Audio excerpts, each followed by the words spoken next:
Hi, my name is Lillee Reid-Hunt and I am an associate at Sharpe Pritchard, specialising in commercial real estate. And in this webinar, I will be giving you an overview of the potential issues arising and considerations to be had around break clauses in the context of COVID-19. A large part of our practice is obviously dealing with landlord and tenant matters. We act for both landlords and tenants in the private and public sector. And often our instructions in this area will touch on or comprise or often be centred around the exercise of break rights that have been negotiated between the contractual parties to a lease. This can be quite a complex and technical area at the best of times, but in reasonably unforeseeable circumstances, such as the outbreak of COVID-19, and the lockdown measures that have followed, we're faced with novel issues, not just the question of the proper legal construction of contract and lease clauses, but also the practicalities around how you exercise these clauses. This was raised with me recently by a corporate real estate advisor and surveyor, Andrew Challinor of Challinor & Co, who I work alongside frequently. And the question was this: how does a commercial tenant who has served a break notice on their landlord comply with the conditions attached to the break when the break date falls during the COVID lockdown? So going back a bit, why would you include a break in your lease? Where a landlord or a tenant and tenants are proposing to enter into a lease of any term, but generally mid to long term leases, they'll often agree to include a provision that allows termination of the lease by one or either of the parties prior to the end of that contractual term, and that is what we refer to as a break clause. From a landlord's perspective, you generally want to lock in tenants for an initial term of at least 10 years, just to preserve certainty of income and enhance the investment value in the property. On the other hand, especially if you're looking to grant a protected tenancy where the tenant has a statutory right to renew the lease at the end of the initial term, you might be thinking that in granting this interest, you're locking up the property. You're granting rights of exclusive possession, which could hinder or prevent future redevelopment plans. Similarly, from a tenant's perspective, and particularly in the private sector, you might be cautious about committing to a mid to long term obligation, and you have less incentive if you are going to benefit from a statutory right to renew. So the inclusion of a break clause enables early termination of the lease, say after 5 years or so. It's a way for the parties to compromise and reserve some flexibility around their dealings with each other. Needless to say, it's in both parties' interests to ensure that any break clause is well drafted so that everyone is clear on what triggers the break right, the method, what obligations the respective parties have around the exercise of that right.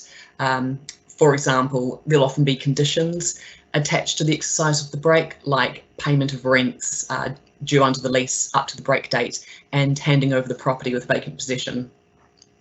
So turning to the issue at hand, you're a tenant, you've served your break notice and the break date falls sometime within the next few weeks. I think the first thing to mention is that once a break notice has been served, it can't be withdrawn. A strict approach is taken at common law to the construction of break clauses, and time is always of the essence. So despite the redirection of focus to business critical issues resultant from COVID-19, the parties to a lease need to diarise the dates recorded in the break clause, including the requisite notice period and the break date. Because if these dates are missed, then the break right will be lost and the lease won't end, which means that the liabilities of the parties will continue beyond the break date. Similarly, the break right will be lost if any attached conditions are not strictly complied with. And in the current circumstances, even the most common and basic conditions like payment of rent and vacant possession can be problematic. The Coronavirus Act 2020 prevents landlords from currently exercising their rights of forfeiture if a tenant falls behind on rent payments. Irrespective of this, tenants will need to consider the impact of any non-payment of rent on the exercise of their break, because it could render the break invalid. Similarly, the lease itself might contain some form of rent cessation provision that is triggered by something like a pandemic, or you might separately negotiate some form of concession as between the parties, but you need to be wary of the effect that any temporary concession has on the exercise of a break now, or in respect of any approaching or future break.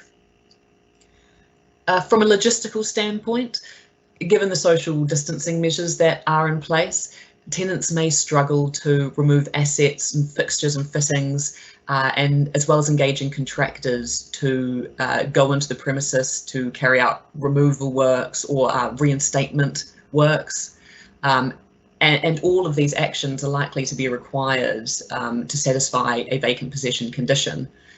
The tenant might also have granted occupational or other rights to third parties at the premises, and vacant possession won't be achieved if these rights subsist or these parties still have assets at the premises beyond the break date.